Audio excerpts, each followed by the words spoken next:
বিশ্ব সংবাদে আপনাদের স্বাগত। শুরুতেই সংবাদ শিরোনাম, পরে বিস্তারিত। দখলদার ইসরায়েলি বাহিনী এবং ফিলিস্তিন পুরোদমে যুদ্ধ চলছে, জানিয়ে দেব হাতে থাকা সর্বশেষ আপডেট আন্তর্জাতিক সংবাদ। প্রথমেই সংবাদ শিরোনাম। প্রথমেই জানিয়ে দেব ইসরায়েলি ঘাঁটিতে সরাসরি আঘাত ফিলিস্তিনি সশস্ত্র গোষ্ঠীর। এরপর জানিয়ে দেব এবারের হজে সবাই ইসরায়েল ও আমেরিকার বিরুদ্ধে স্লোগান দেবে, জানিয়েছেন ইরানের খতিব। এদিকে নেতানিয়াহুর সমালোচনায় আমিরাত। এরপর জানিয়ে দেব ইউক্রেনের দ্বিতীয় বৃহত্তম শহরের দিকে এগিয়ে যাচ্ছে রাশিয়া। আরও জানিয়ে দেব জাতিসংঘে প্রস্তাব পাস, এখন কি পূর্ণ সদস্য পদ পাবে ফিলিস্তিন। সর্বশেষ জানিয়ে দেব ফিলিস্তিনের পক্ষে ভোট দিয়েছে বাংলাদেশও। এতক্ষণ শুনছিলেন সংবাদ শিরোনাম, এবারে বিস্তারিত। তবে অনুরোধ থাকবে ভিডিওটিতে একটি লাইক করবেন এবং কমেন্ট করে জানিয়ে দিবেন এই ভিডিও সম্পর্কে আপনার মূল্যবান মন্তব্য। ইসরায়েলি ঘাঁটিতে সরাসরি আঘাত ফিলিস্তিনি সশস্ত্র গোষ্ঠীর। ইসরায়েলি বামিয়া সামরিক ঘাঁটি লক্ষ্য করে রকেট ও কামান হামলা চালিয়েছে লেবাননের শক্তিশালী সশস্ত্র গোষ্ঠী হিজবুল্লাহ। এসব রকেট কামানের গোলা এই ঘাঁটিতে সরাসরি আঘাত হেনেছে বলে জানিয়েছে লেবাননের জাতীয় বার্তা সংস্থা। আজ শনিবার 11 মে সকালে এই হামলা চালায় হিজবুল্লাহ। তবে রামিয়া সামরিক ঘাঁটিতে হিজবুল্লাহর এই হামলার ব্যাপারে ইসরায়েলি সেনাবাহিনী তাৎক্ষণিকভাবে কোনো প্রতিক্রিয়া জানায়নি। গতকাল শুক্রবার লেবাননের দক্ষিণাঞ্চল লক্ষ্য করে ব্যাপক বিমান হামলা চালায় দখলদার ইসরায়েলি সেনাবাহিনী। এর পরের দিনই ইসরায়েলি ঘাঁটিতে আঘাত হেনেছে হিজবুল্লাহর যোদ্ধারা।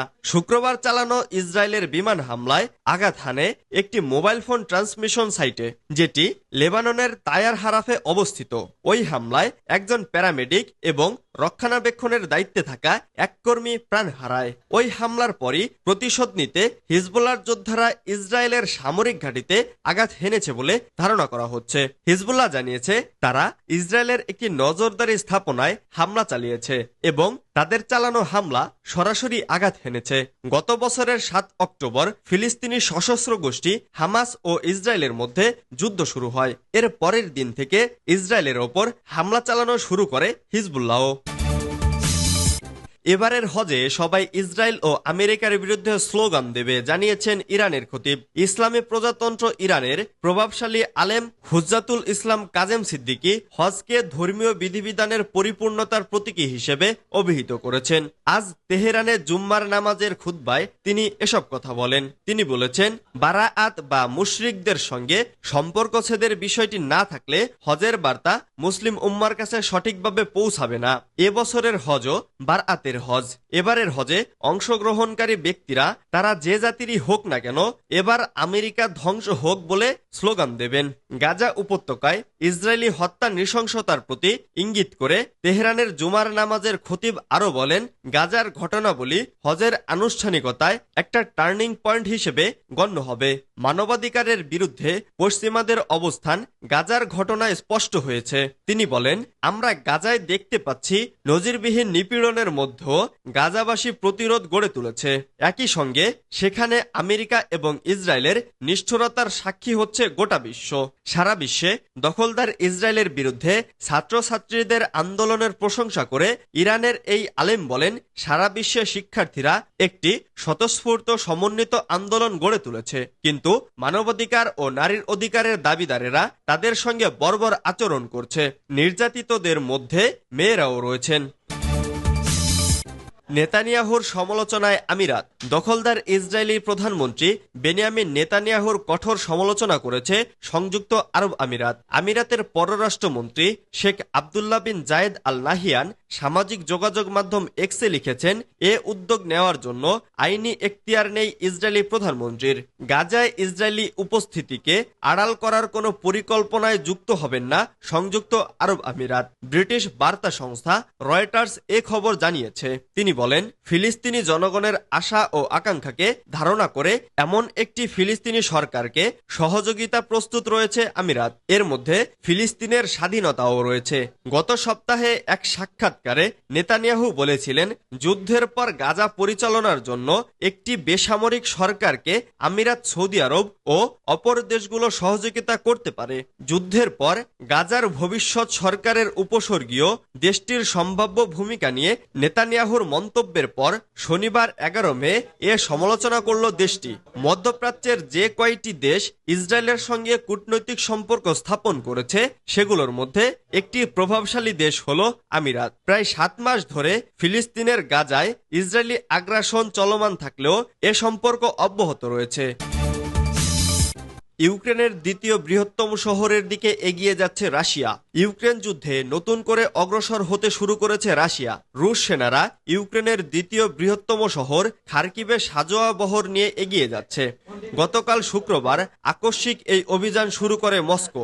এর আগেও ইউক্রেন যুদ্ধের শুরুর দিকে একবার খার্কিভ দখল করে নিয়েছিল রুশ সৈন্যরা। তবে ইউক্রেনের প্রবল প্রতিরোধের মুখে সে সময় শহরটি ছেড়ে পিছু হটতে বাধ্য হয় মস্কো।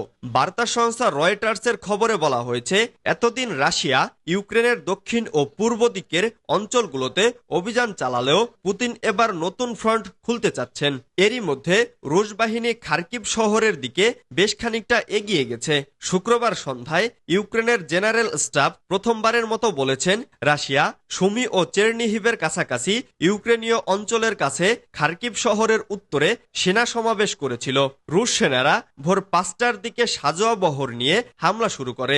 ইউক্রেনের প্রতিরক্ষা মন্ত্রণালয় জানিয়েছে, তারা খার্কিভে রুশ বাহিনীকে মোকাবেলার জন্য অতিরিক্ত সেনা পাঠিয়েছে। তারা আরও জানিয়েছে, রুশ বাহিনী খার্কিভের সীমান্তবর্তী শহর ভবচানস্কে ব্যাপক গোলা ও বোমা হামলা চালিয়েছে। অবশ্য ইউক্রেন মাসখানেক আগেই এই অঞ্চলে রাশিয়া সেনা সমাবেশ করছে বলে জানিয়েছিল।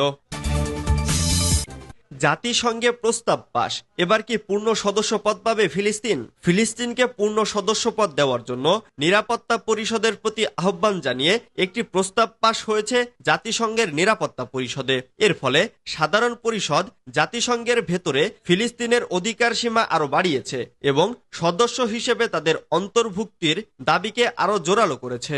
ফিলিস্তিন 2012 সাল থেকেই জাতিসংঘের অসদস্য পর্যবেক্ষক রাষ্ট্র হিসেবে মর্যাদা পাচ্ছে, কিন্তু এর ফলে তারা পূর্ণ সদস্যের সুযোগ সুবিধা পায় না। কিন্তু এই সদস্য পদের বিষয়টি শুধুমাত্র নির্ধারণ করে জাতিসংঘের নিরাপত্তা পরিষদ। সম্প্রতি তাদের পূর্ণ সদস্য হওয়ার এক দফা চেষ্টায় ভেটো দিয়েছিল যুক্তরাষ্ট্র। তবে শুক্রবার সাধারণ অধিবেশনে যে ভোট হয়েছে সেটাকে দেখা হচ্ছে ফিলিস্তিনের পূর্ণ সদস্যপদ প্রাপ্তির পক্ষে সমর্থন হিসেবে।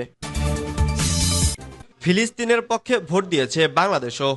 জাতিসংঘের সাধারণ পরিষদ ফিলিস্তিনের পূর্ণ জাতিসংঘ সদস্য হওয়ার জন্য যোগ্য হিসেবে স্বীকৃতি দিয়ে সমর্থন করেছে এবং জাতিসংঘ নিরাপত্তা পরিষদকে বিষয়টি অনুকূলে পুনর্বিবেচনা করার সুপারিশ করেছে। শুক্রবার 10 মে 193 সদস্যের সাধারণ পরিষদে এ সংক্রান্ত প্রস্তাবে ভোট হয়। ফিলিস্তিনের সদস্যপদ পাওয়ার প্রস্তাবে 143টি দেশ পক্ষে ভোট দেয়। বাংলাদেশও ফিলিস্তিনের পক্ষে ভোট দিয়েছে। যুক্তরাষ্ট্র ও ইসরায়েল সহ 9টি দেশ বিপক্ষে ভোট দেয়। 25টি দেশ ভোট দেওয়া থেকে বিরত থাকে। সাধারণ পরিষদের এ ভোট অবশ্য জাতিসংঘে ফিলিস্তিনকে পূর্ণ সদস্য পদ দেয় না, তবে দেশটি যোগদানের ক্ষেত্রে যোগ্য বলে স্বীকৃতি দেয়।